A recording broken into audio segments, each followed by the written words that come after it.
You don't say, I can see how someone could take that view, but that's not the view I'll take. Rather, you'd said, no, the evidence is terrible. I do see how people take that. Yeah, and you said, I want to make people like you look silly, so that there's no qualification in your worldview.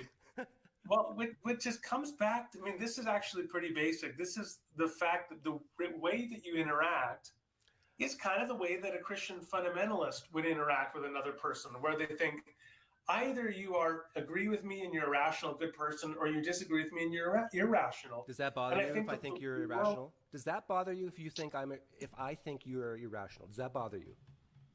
It doesn't bother me. I think that you're simply mistaken, and that's unfortunate. Then why are you bringing it up? You mentioned that silly thing 3 or 4 times about this problem. I mean, I wrote a book called "You're Not as Crazy as I Think," where I was trying to undercut and critique people who take that kind of position. So you're trying to protect others?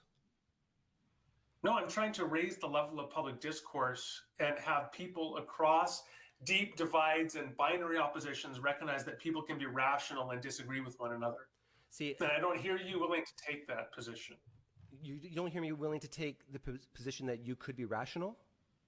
I could be rational. I could have a reasonable belief, interpret the historical data Randal, with listen to me. different. Randal, listen to me closely. Yeah. I think you are very rational in some of the things you believe. I just don't think you're rational in your belief in the resurrection of Jesus. Sure, that's my point. You just made my point.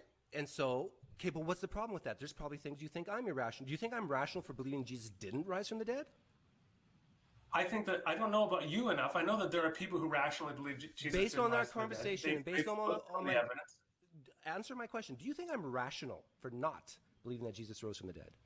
At this point, I'm not persuaded that you've articulated sufficiently a position. So you're calling me irrational? You're calling me irrational?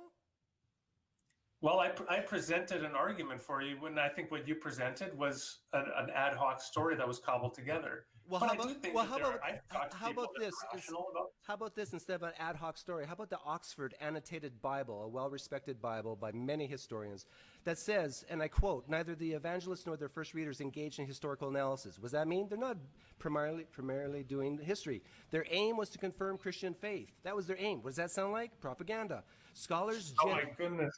No, scholars... That's not propaganda. Well, let's acknowledge, first of all, that, yeah, the gospel authors were biased and they were trying to communicate a message to persuade us to believe that Jesus is God's uniquely divine son. Okay, that's true. So in that sense, you could say it's propaganda. Scholars generally agree that the Gospels were written 40 to 60 years after the death of Jesus. That's 2 to 3 generations.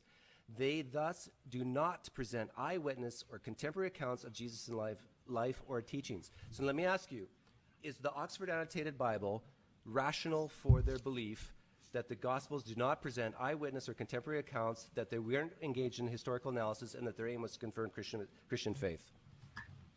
None of that supports the conclusion that Jesus didn't rise from the dead, or that supports a reasonable conclusion. So, for example... So we believe it until it's proven otherwise.